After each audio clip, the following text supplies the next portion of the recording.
Hey everyone, this is Jake, and today we are going to be talking about one of the only SSR soldier unit, Kang Soyoung. Soyoung is really good soldier units, and we will talk about why. But before I start this video, I just want to make it clear, do not go for her banner unless you want to kind of wreck faces within PvP. I will explain the reason why in a second, but do not go and pull her. I should have made this video sooner, but things happen. I'm still trying to make a lot of videos and try to push it out today. But anyways, let's talk about Kang Soyoung and why she is good and why you shouldn't go for her. So as usual, let's talk about her skill kit first. She is going to be really simple because she's a soldier unit, so we just going to read a bunch of tags, nothing else. There's nothing too much to show. Soldier units are definitely not fancy, but they got their own appeal, I think. They shoot guns, they like guns, blazing. She is still pretty cool, I think. But anyways, let's get into her skills. So her basic skill is really simple. Basic attack, doing 1 ballot heads, and fires a pistol at target. Pretty simple, nothing too crazy. Her passive skills are where it comes cool because she has 3 different passive skills. So let's talk about her first passive skill. Where's the location?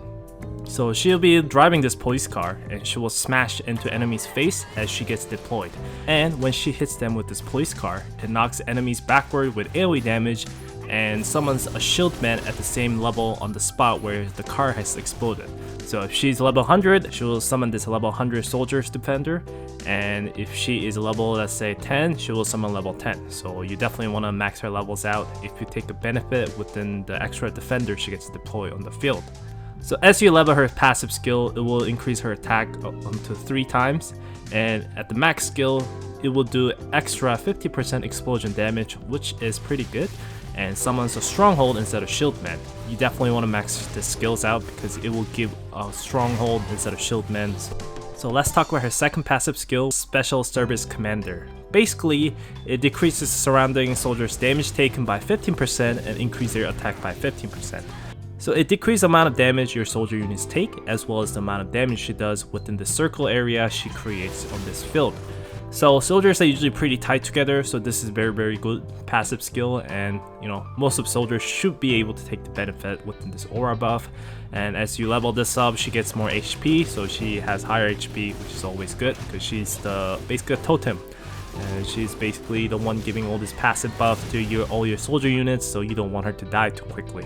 So this is definitely good, and when you max this passive skill out, she will give the buff effect change to soldiers' damage taken to 20% and attack to 20%. So we got 2 cool, passive skills already. One is doing damage as she does deployment and summons a stronghold, and another one giving a great buff to all your soldier units. Now the third one is Special Operations Strategy, and she uses a strategy to develop a counter special crimes inflicting 5% more damage on counters. And as she level up this skill, she will be doing more damage to the counters, and when she maxes her skill out, she will damage the counter even more and extra damage to snipers.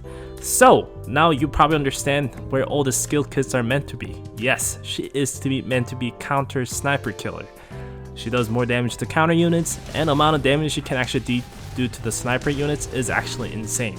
If you give her the leader, she will be a 1 cost, so within PvP, she can literally spam this car attack to the sniper unit. They'll be summoning, it could be like 3 costs or 4 costs. So unit like Sylvia would definitely have 0 chance against this. Unit like Shouting might have some chance if they're geared up, but if not, they will definitely get 1 hit by this car and die and waste their 4 cost, which is pretty big deal. To sum her skills up, she gives a lot of benefits to the soldier units, which is pretty crazy passive ability. Then she does more damage to counter units, and combined with that passive doing more counter damage as well as the sniper damage, she has this great deployment skill that does a great damage to the sniper units mainly. I mean, if you just look at the damage of this car, it's definitely not the biggest thing ever. If you gear her up, yes, she will definitely do a lot of damage for sure. But this is one-time use, and you definitely want to save this for the right cause if you are planning to take down the sniper with it. So she's more like a hidden card, like Joker. Enemy deploys their high-level sniper, and you deploy Soyoung on them, on those snipers. Yes, those snipers not going to have a great day, and they are going to have a quick day, basically. Getting hit by the car will definitely kill the counter, I'm telling you.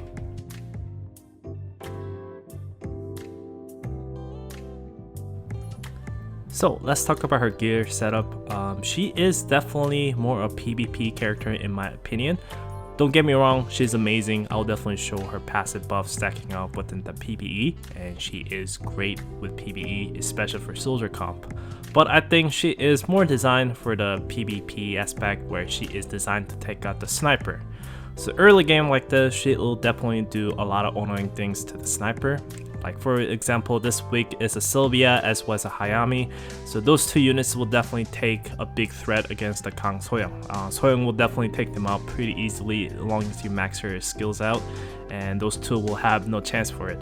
If you're skilled enough, you can kind of block it with the shield. So I would say just let them die, and it's not worth it. If the Kang Soyoung is a leader, just say no to the sniper, just save it up until they do something. So gear wise, you definitely want to stack something that will do more damage to your units.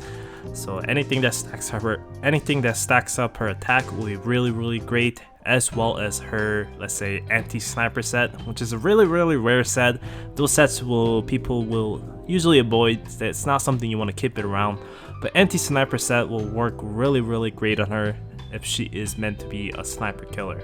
So slap on anti-sniper set if you have it. That'll be probably the best choice. I actually don't have a good anti-sniper set pieces, that's why I have these on. But if I had a good anti-sniper pieces, I would definitely consider putting that on instead of what I have. But for the T6 equipments, that's what I got. She does not a bad damage against the snipers. Now, if you want to talk about her special equipments, so this is her special equipments. It's within the special sub equipment slots. It gives HP and it gives reduced overall damage. And the second roll could roll like all this useful thing, but probably better off with something that does less damage. Like you can get up to 42% crit damage res. That is pretty insane. There's better uses for the set binder than this equipment. Like I said, if you mainly use it for PvP, which you most likely will do, she definitely will not really take a benefit of this. I mean, she could, but I would say not really. Within PvE wise, I think this helmet could be pretty great because it will give her more survivability. But the soldier comp, once again, is all about just deploying. If they die, just deploy again and they get refreshed and just keep going.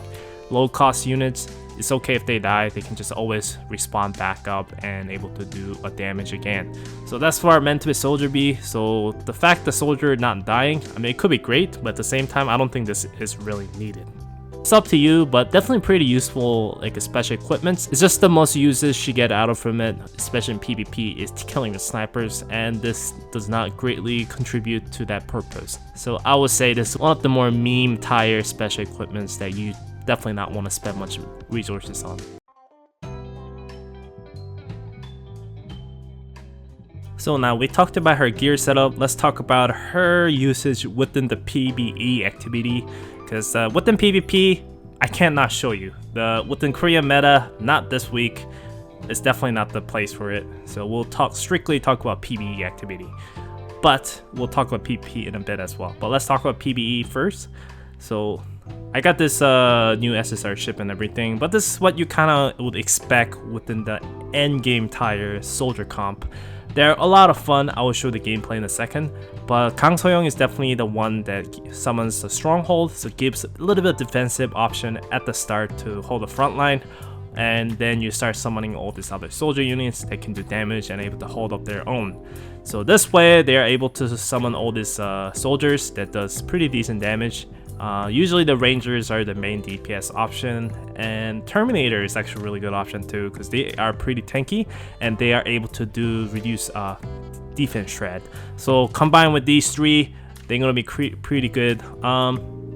She is definitely not needed. You definitely don't have her, so something you want to replace her with is probably another Ranger like a Peacekeeper. Let's go with Soldier Comp here. So you probably definitely want to replace her with other soldier units, like Peacekeeper or even just a regular gunman. That'll be pretty good. There'll be other event character that you can farm in the future that's a soldier, which is really good. So we'll talk about them as well in the future. But for now, you definitely want to keep just any Rangers that you can get. Peacekeeper is probably a great option, and and the Terminator definitely a good option. Defender, just slap any defender, like Stronghold should be pretty Stronghold should do a pretty good job here as well. Then the Eddie is also very important because I talked about in the past that he is able to give a nice passive buffs to all the soldier units, so this is really good passive soldier unit as well. So these two combined, the soldier is gonna get boosted pretty hard, and they're gonna do pretty good damage within PvE, I think. And even with PvP, you can see them do that crazy damage time to time. Their burst damage could really be crazy. So trust me when I say this, I got destroyed by soldier comps with PvP in Korea many times. Some endgame tired gear soldier guys are actually insane. It's not frustrating as a Mac users, but soldier comps users, some users are definitely really good, and they're auto, so it really frustrates you. Because you'll be doing manual control, and these guys are all just running auto comp, and they destroy you. But hey, that's what it is.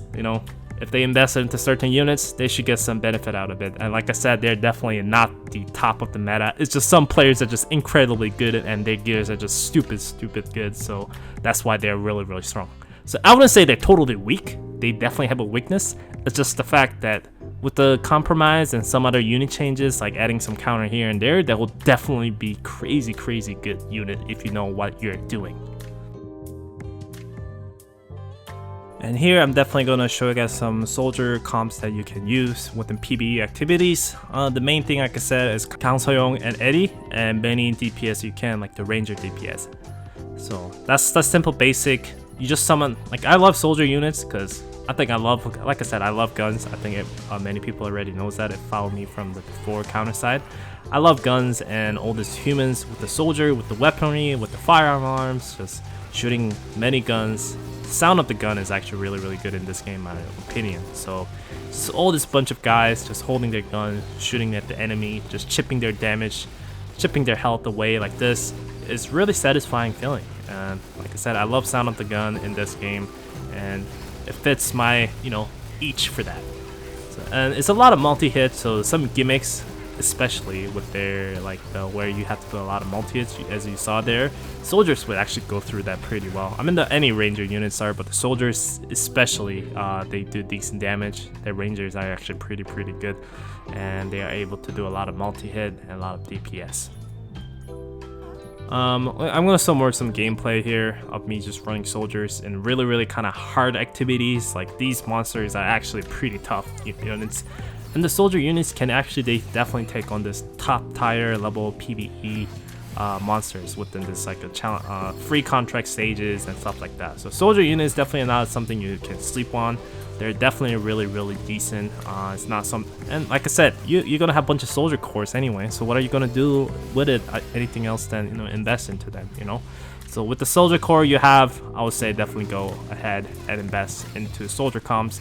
It's I think, like I said in the past, counter side is all about using all the different units within the game, because I think they're all interesting to a certain aspect, and I think all of them definitely get some uses in the game.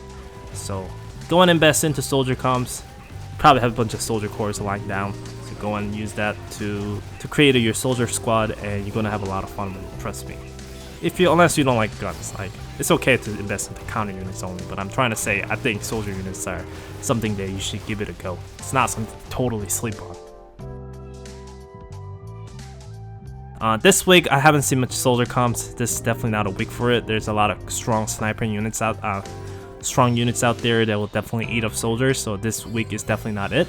But as you can see, some auto runs, they can definitely take down defender really well. The problem is there's a lot of units now that's taking down defender. It's just not enough. Yeah, that's the thing. It's not always enough to just take down one unit. Usually defenders are deployed, and once you take them down, there's going to be harder units waiting for next to you. But then again, I don't have the best gear for soldier comps, so I'm not the best example out here. I've seen a decent amount of soldier comp guys within PvP, like a top ranked PvP guys, and they destroyed me like nothing. They will just melt my defender like a butter. And it just makes me kind of laughing.